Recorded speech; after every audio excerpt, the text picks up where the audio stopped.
મહારાણા પ્રતાપ અને હલ્દીઘાટીનું મહાયુદ્ધ અરવલ્લીની ઊંચી પહાડીઓ વચ્ચે એક સાંકડો રસ્તો. આકાશમાં ધૂળના વાદળો ઉડી રહ્યા છે. હજારો ઘોડાઓના પગલાંનો અવાજ ગુંજી રહ્યો છે. તલવારો એકબીજા સાથે અથડાઈ રહી છે.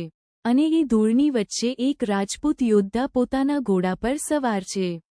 તેના હાથમાં તલવાર છે, આંખોમાં આગ છે, અને સામે છે મુઘલ સામ્રાજ્યની વિશાળ સેના. એ યોદ્ધાનું નામ હતું મહારાણા પ્રતાપ. પરંતુ સવાલ એ છે, આ યુદ્ધ માત્ર જમીન માટે હતું કે પછી આ યુદ્ધ હતું સ્વાભિમાન માટે? આજે આપણે જાણીશું હલ્દીઘાટીની એ વાત. રાજસ્થાનની ધરતી, રણ, પહાડો અને કિલ્લાઓની ધરતી. આ ધરતી પર આવેલું હતું મેવાડ. મેવાડ માત્ર એક રાજ્ય નહોતું, તે રાજપૂતોના ગૌરવ અને સ્વતંત્રતાનું પ્રતીક માનવામાં આવતું હતું. મેવાડની રાજધાની હતી ચિત્તોડ, અને આ રાજવંશમાં જન્મ્યા હતા એક એવા રાજા જેમનું નામ ઇતિહાસમાં અમર થઈ ગયું, મહારાણા પ્રતાપ. તેમનો જન્મ 9 મે 1540ના રોજ કુંભલગઢમાં થયો હોવાનું પરંપરાગત રીતે માનવામાં આવે છે. બાળપણથી જ પ્રતાપે યુદ્ધકળા, ઘોડેસવારી અને શસ્ત્રવિદ્યાનો અભ્યાસ કર્યો. તેમના જીવનમાં એક વિચાર ખૂબ મહત્વનો હતો: મેવાડની સ્વતંત્રતા. તે સમય દરમિયાન ભારતમાં મુઘલ સમ્રાટ અકબર પોતાની સત્તાનો વિસ્તાર કરી રહ્યા હતા. ઘણા રાજ્યો મુઘલ સત્તા સાથે જોડાઈ ગયા હતા. કેટલાક રાજાઓએ સંધિ કરી, કેટલાકે મુઘલ દરબાર સ્વીકાર્યો, પરંતુ મેવાડે પોતાનું સ્વતંત્ર સ્થાન જાળવી રાખવાનો પ્રયત્ન કર્યો. અકબર ઇચ્છતા હતા કે મેવાડ પણ મુઘલ સામ્રાજ્ય સાથે જોડાય. મહારાણા પ્રતાપ માટે આ માત્ર રાજકીય નિર્ણય નહોતો. તેમના માટે આ પ્રશ્ન હતો: શું મેવાડ પોતાની શરતો પર જીવશે કે પછી બીજી સત્તાની આજ્ઞા સ્વીકારશે? પ્રતાપે સમર્પણનો માર્ગ પસંદ કર્યો નહીં, અને ધીમે ધીમે બંને શક્તિઓ વચ્ચેનો તણાવ વધતો ગયો. વર્ષ 1576ના રોજ મહારાણા પ્રતાપ જાણતા હતા કે મુઘલ સૈન્ય ખૂબ શક્તિશાળી હતું. તેમની પાસે વિશાળ સૈન્ય હતું, હાથી ઘોડેસવાર હતા, તીરંદાજો અને વિવિધ પ્રકારના શસ્ત્રો હતા. બીજી તરફ મેવાડની સ્થિતિ મુશ્કેલ હતી, પરંતુ પ્રતાપ પાસે એક મોટી શક્તિ હતી: મેવાડની ધરતીની ઓળખ, અરવલ્લીની પહાડીઓ, સાંકડી ખીણો, જંગલો અને પહાડી રસ્તાઓ. પ્રતાપે સમજ્યું કે ખુલ્લા મેદાનમાં વિશાળ સૈન્ય સામે લડવું જોખમી હતું. તેથી ભૂપ્રદેશનો ઉપયોગ તેમની રણનીતિનો મહત્વનો ભાગ બન્યો. હલ્દીઘાટી, અરવલ્લીની પહાડીઓ વચ્ચે આવેલો એક સાંકડો માર્ગ. આ વિસ્તારની માટીનો રંગ પીળાશ પડતો હતો, એટલે તેનું નામ પડ્યું હલ્દીઘાટી. 18 જૂન 1576ના રોજ અહીં બંને પક્ષોની સેનાઓ વચ્ચે ભયંકર યુદ્ધ થયું. મુઘલ પક્ષ તરફથી સૈન્યનું નેતૃત્વ રાજા માનસિંહ સાથે જોડાયેલું હતું.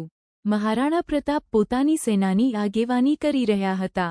સવાર થતાં જ યુદ્ધના નાદ ગુંજી ઉઠ્યા. ઘોડાઓ દોડ્યા, સૈનિકો આગળ વધ્યા, અને હલ્દીઘાટીનો સાંકડો રસ્તો યુદ્ધભૂમિ બની ગયો. મહારાણા પ્રતાપ પોતાના ઘોડા ચેતક પર સવાર હતા. ચેતક માત્ર ઘોડો નહોતો, તે પ્રતાપનો વિશ્વાસુ સાથી હતો. પ્રતાપે પોતાની સેનાને પ્રેરણા આપી, અને પછી રાજપૂત સૈનિકો વીજળીની જેમ આગળ વધ્યા. તેમના હાથમાં તલવારો હતી, ભાલા હતા, ઢાલો હતી, અને હૃદયમાં મેવાડ માટે લડવાનો સંકલ્પ હતો.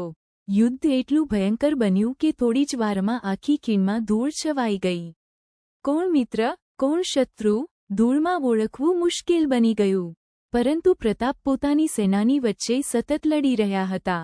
હવે આવે છે આ ગાથાનો સૌથી યાદગાર પ્રસંગ: ચેતક. લોકપ્રચલિત વર્ણનો અનુસાર યુદ્ધ દરમિયાન ચેતક ગંભીર રીતે ઘાયલ થયો હતો, પરંતુ તેણે પોતાના સ્વામીનો સાથ છોડ્યો નહીં. પ્રતાપને સુરક્ષિત સ્થળે પહોંચાડવા માટે ચેતક દોડતો રહ્યો. આ પ્રસંગે ચેતકની વફાદારીને અમર બનાવી દીધી.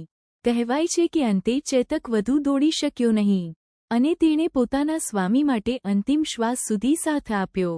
ચેતકની આ ગાથા આજે પણ રાજસ્થાનની લોકસ્મૃતિમાં જીવંત છે. યુદ્ધ દરમિયાન મહારાણા પ્રતાપ પર જોખમ વધી રહ્યું હતું. તેમની ઓળખ સરળતાથી થઈ શકે તેવી હતી. ત્યારે રાજપૂત પરંપરામાં ખૂબ જ યાદ કરવામાં આવતો એક પ્રસંગ આવે છે: ઝાલામાન સિંહ.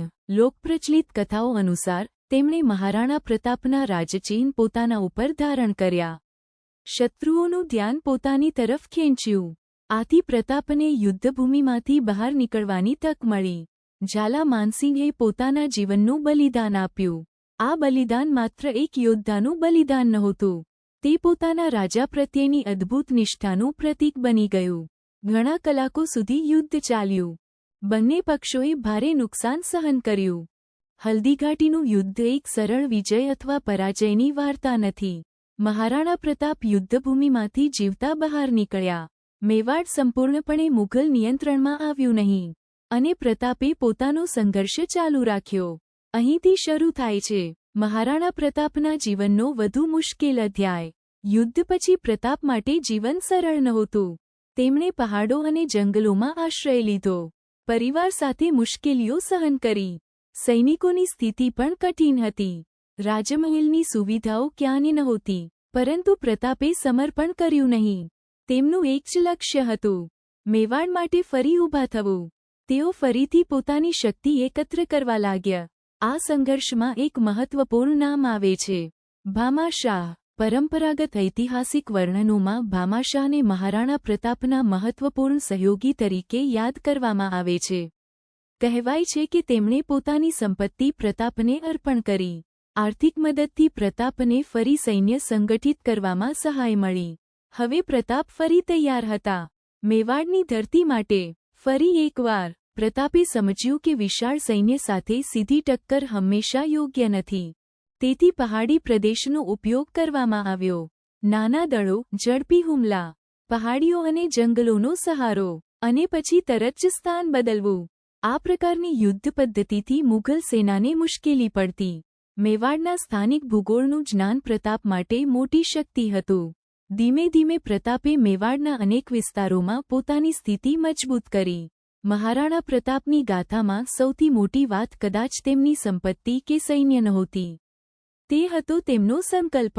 તેઓ જાણતા હતા કે તેમની સામે એક વિશાળ સામ્રાજ્ય છે. પરંતુ તેમણે વિચાર્યું નહીં કે હું નાનો છું એટલે હારી જઈશ. તેમણે વિચાર્યું, મારી ધરતી માટે હું અંત સુધી પ્રયત્ન કરીશ. આ જ વિચાર તેમને સામાન્ય રાજાથી એક પ્રતીકમાં ફેરવી ગયો. સમય પસાર થયો. પ્રતાપે પોતાની શક્તિ ફરીથી મજબૂત કરી. તેમણે મેવાડના અનેક વિસ્તારો પર ફરી નિયંત્રણ સ્થાપિત કર્યું. ચિત્તોડનો કિલ્લો તેમના હાથમાં પાછો આવ્યો નહીં, પરંતુ મેવાડના મોટાભાગના પહાડી અને ગ્રામ્ય વિસ્તારોમાં તેમનો પ્રભાવ ફરી મજબૂત થયો. તેમનો સંઘર્ષ જીવનના અંત સુધી ચાલુ રહ્યો. મહારાણા પ્રતાપનું જીવન સતત સંઘર્ષમાં પસાર થયું. તેમણે વૈભવ કરતાં સ્વાભિમાનને મહત્વ આપ્યું. તેમણે મુશ્કેલીઓ સ્વીકારી, પરંતુ પોતાના રાજ્ય અને સન્માન માટે સમર્પણ ન કર્યું. 19 જાન્યુઆરી 1597ના રોજ મહારાણા પ્રતાપનું અવસાન થયું. પરંતુ તેમનું નામ ત્યાં સમાપ્ત થયું નહીં. તેમની ગાથા લોકોની યાદમાં જીવંત રહી. મહારાણા પ્રતાપની ગાથા આપણને એક મોટો સંદેશ આપે છે.